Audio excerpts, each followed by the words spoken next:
Voilà, dans cette vidéo, nous allons apprendre à représenter une molécule organique. Il y a plusieurs moyens de représenter une molécule organique. Il existe plusieurs types de formules chimiques. Alors, la première, c'est la formule brute, appelée aussi moléculaire.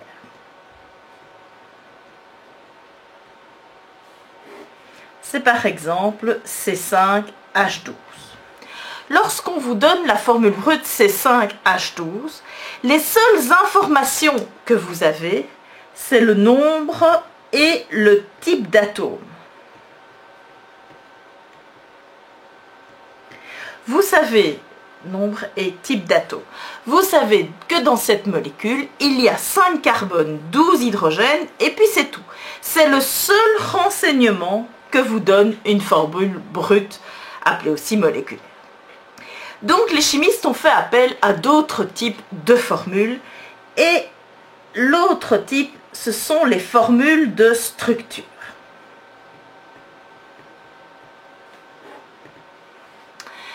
Alors, voici la première.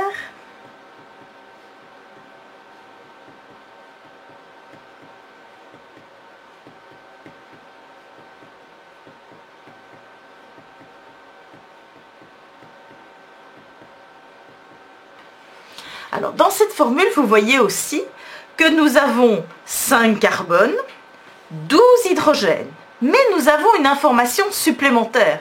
Nous savons comment les atomes sont accrochés les uns avec les autres. Donc, une formule de structure va nous donner quoi comme renseignement? Le nombre et le type d'atomes, mais aussi leur agencement, c'est-à-dire quel atome est lié à quel autre atome. Alors là, vous voyez que j'ai dessiné tous les atomes, toutes les liaisons. C'est ce qu'on appelle la formule développée. Mais vous avez vu que la formule développée, ça m'a pris un certain temps pour écrire cette molécule. D'où on a inventé la formule semi-développée, qui est plus rapide à écrire. Alors, je vais représenter chaque carbone, donc je vais représenter les 5 carbones comme précédemment, mais au lieu d'écrire chaque hydrogène séparément, je me pose la question suivante: le premier carbone est accroché à combien d'hydrogènes? Donc à combien d'hydrogènes ce premier carbone est-il accroché? Je vois 3. Donc au lieu d'écrire CH, CH, CH, j'écris CH3. Le deuxième, il est accroché à 2 carbones, le suivant aussi, et le dernier à 3. Ceci, c'est ce qu'on appelle la formule semi-développée. Vous pouvez parfois aller plus vite et noter CH3 suivi de CH2 3 fois CH2 et puis CH3. Vous ne pouvez pas mettre CH3 2 fois, CH2 3 fois, parce qu'alors on ne saura pas où il est accroché. Donc c'est bien dans le même ordre, CH3. On peut aller plus vite en écrivant qu'on a 3 CH2 à la queue leu et puis CH3. Alors, dans certains livres, ils ne vont pas écrire les liaisons entre les carbones. Alors, si je vous écris ceci, donc c'est une formule semi-développée. Ça indique que le premier carbone est accroché à 2 hydrogènes, le deuxième à 1 et le troisième à 3. Est-ce que ça vous a sauté aux yeux qu'il y avait une liaison double carbone-carbone? En effet, si je vous la réécris avec les liaisons, ici nous avons une liaison. La première liaison était une liaison double. Alors, moi je vous conseille plutôt d'écrire les liaisons. On voit plus vite, sauf quand on a l'habitude, mais sinon on voit plus vite quand il y a une double liaison, une simple, ou comme dans ce cas-ci, ce ne sont que des simples, que lorsqu'on n'écrit pas les liaisons. Alors, est-ce que la formule semi-développée vous donne moins de renseignements que la formule développée? Pas du tout. Vous savez avec la formule semi-développée que vous avez 5 carbones et 12 hydrogènes, et vous savez qui est accroché à qui. Vous savez que le premier carbone est accroché à 3 hydrogènes, le deuxième à 2, 2, 2 et puis 3. Vous avez exactement les mêmes informations que la formule développée. C'est simplement plus rapide à écrire. Donc la formule semi-développée sera fort utilisée. Vous avez aussi la formule schématique. Elle est encore plus rapide. Alors, la formule schématique va utiliser des traits. Lorsqu'on utilise un trait représente une liaison carbone-carbone. Donc ici, il y a combien de liaisons carbone-carbone? 1, 2, 3, 4. Eh bien, voici la même molécule, mais écrite avec la formule schématique. Vous avez 1 carbone, 2 carbones, 3 carbones, 4 carbones, 5 carbones. Et donc, c'est exactement la même molécule. Donc, je répète, les formules, je vais les mettre au pluriel, les formules de structure sont au nombre de 3, formules développées, semi-développées, schématiques.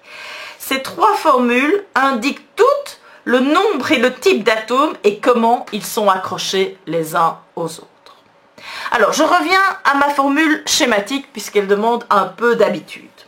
Si je vous donne cet énoncé-ci et que je vous demande de réécrire cette formule schématique en formule semi-développée. Alors, je vais d'abord la recopier, voilà. Vous savez que à chaque sommet d'un trait, vous avez un carbone. À chaque extrémité, voilà, je cherchais le mot. À chaque extrémité d'un trait, vous avez un carbone. Donc, vous voyez que vous avez 4 carbones et un 5e ici accroché sur le 2e carbone. Et puis, deuxième étape, vous devez compléter avec les hydrogènes. Alors, le premier carbone. Alors, il faut savoir compter jusqu'à 4. N'oubliez pas que le carbone a une valence de 4, donc il a 4 électrons célibataires. Le premier carbone, il a déjà utilisé combien d'électrons célibataires? Je vais les faire en vert. Il a déjà utilisé 1 électron célibataire, donc il lui en reste encore 3. Donc il va se lier avec 3 hydrogènes et faire HHH, ce que j'écris en semi-développé CH3. Le deuxième carbone, il a déjà utilisé combien d'électrons célibataires? 1, 2, 3. Donc il lui en reste 1, il va encore se lier avec 1 H. Celui-là au-dessus, il a déjà utilisé 1 électron célibataire pour se lier, donc encore 3. Celui-là, il a déjà utilisé 2 électrons célibataires, donc il en a encore 2, donc il va se lier avec 2 hydrogènes.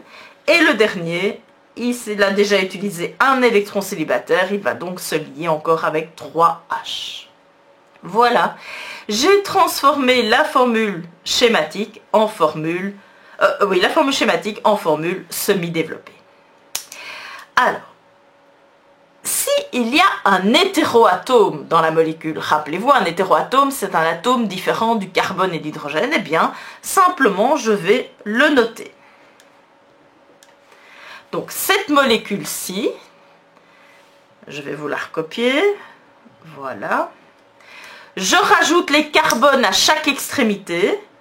Voici le premier carbone. Voici le deuxième et le troisième. Alors là, l'extrémité est occupée par l'oxygène, donc je ne rajoute pas de carbone. Et puis, je complète avec les hydrogènes. Le carbone a la valence 4, il a donc 4 électrons célibataires. Le premier, on a déjà utilisé 1 pour se lier avec l'oxygène, donc il se lie encore avec 3 H. L'oxygène, attention, lui, il a une valence de 2. Il a 2 électrons célibataires. Ah, il les a déjà utilisés pour se lier aux 2 carbones. Donc, on ne complète pas avec, il n'y a plus besoin de compléter avec les H. Le troisième carbone, il a déjà utilisé 2 électrons célibataires, donc encore 2. Et le dernier, il a utilisé 1 électron célibataire pour s'accrocher au carbone, donc encore 3. Voilà, vous avez transformé la formule schématique qui contient un hétéroatome en formule semi-développée. Alors, si la chaîne principale est cyclique,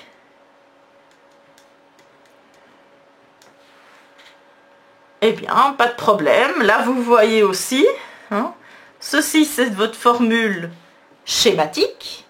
Eh bien, comment la transformer en formule semi-développée? On rajoute un carbone à chaque extrémité de trait. Et puis, on complète avec les hydrogènes.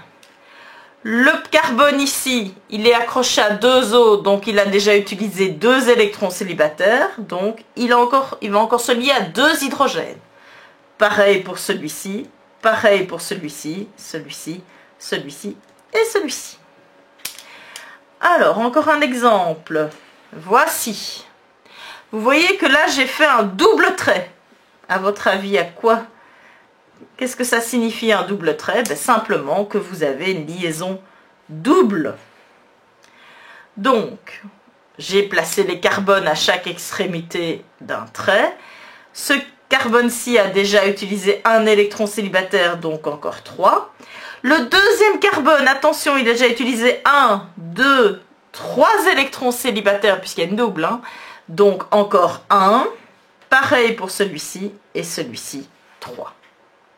Alors, attention, lorsque vous passez de la formule schématique à la formule semi-développée, à la formule développée, etc., donc quand vous passez d'une formule à l'autre, vous devez toujours respecter quoi? Il faut toujours respecter les ramifications. Donc vous voyez qu'ici, il y avait une ramification, donc il y avait un carbone qui n'était pas dans la chaîne mais qui était au-dessus. Eh bien, on respecte la ramification et sa position. On respecte aussi la position des hétéroatomes. Si l'hétéroatome, c'est le deuxième atome de la chaîne, eh bien, on le laisse à la même position. On respecte la position des doubles et des triples liaisons. Et on respecte la forme de la chaîne principale, c'est-à-dire une chaîne principale qui est linéaire ne peut pas se trouver cyclique tout à coup quand vous passez d'une formule schématique à semi-développée et vice-versa. Donc voilà, ça c'est vraiment à faire attention dans l'exercice, bien respecter ces 4 points. Donc je vous ai dit, comme dans les différentes formules, nous avons la formule brute ou moléculaire qui nous indique sur le nombre et le type d'atome. La formule de structure qui nous indique sur le nombre et le type d'atomes, mais aussi l'agencement, c'est-à-dire comment ils sont accrochés les uns avec les autres. Troisième sorte de formule, la formule spatiale. Alors la formule spatiale, nous l'avons vue au premier trimestre, elle applique la théorie de Gillespie. Donc, une molécule organique contient souvent une chaîne de carbone. Eh bien, je vous rappelle que la chaîne de carbone, on va l'écrire en zigzag. Alors, pourquoi la chaîne principale est en zigzag? Une chaîne de carbone, si je prends le modèle moléculaire, vous voyez qu'en réalité, comme l'angle ici, rappelez-vous, un carbone fait 4 liaisons, les 4 liaisons dans l'espace, elles font des angles de 109 degrés, il y a 109 degrés partout. Eh bien, quand on construit la molécule, vous voyez que les carbones qui sont ici en noir se placent bien en zigzag.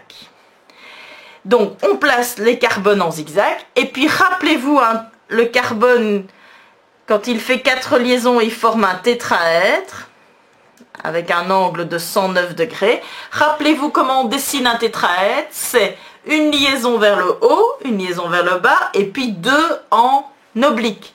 soit vers le bas, soit vers le haut. Donc une fois que vous avez dessiné votre chaîne en zigzag, on est parti, on dessine les hydrogènes, un vers le haut, un vers le bas. Et pour le dernier, un vers le haut, un vers le bas. Et puis je termine le zigzag. Zigzag, hein, voilà. Et rappelez-vous, partout, pour chaque atome central, nous avons des angles de 109 degrés. Quand il s'agit du carbone qui est l'atome central. Nous pouvons aussi dessiner d'autres molécules organiques. Par exemple, celle-ci contient un azote. Eh bien, nous avons 109 degrés pour les carbones. Et rappelez-vous, l'azote, il possède un doublet électronique et 3 liaisons. C'est des angles de 107 degrés. Alors, ce genre de formule spatiale va vous donner quoi comme renseignement? Le nombre et le type d'atome, il suffit de compter. Va vous donner comme renseignement l'agencement, vous savez quel atome est accroché à quel atome. Et la dernière information, vous avez la disposition dans l'espace. Vous avez les informations en 3D, vous savez comment ils se placent dans l'espace et vous pouvez ainsi représenter avec les angles. Donc, pour conclure, il y a combien de types de formules possibles? 3. La formule brute, qui est celle qui nous donne le moins de renseignements. La formule de structure, qui est fort utilisée en chimie organique. Alors, les formules de structure sont au nombre de 3. Qu'est-ce qui change entre ces 3 formules? C'est la rapidité d'écriture. La plus rapide, c'est la formule schématique, quand on a une certaine habitude. Puis la semi-développée, et la formule développée, elle est assez longue à écrire. Et troisième formule, qui est la plus complète, qui nous donne le plus de renseignements, c'est la formule spatiale et qui applique la théorie de Gillespie qu'on a vue au premier trimestre. Voilà, à vous de faire les exercices.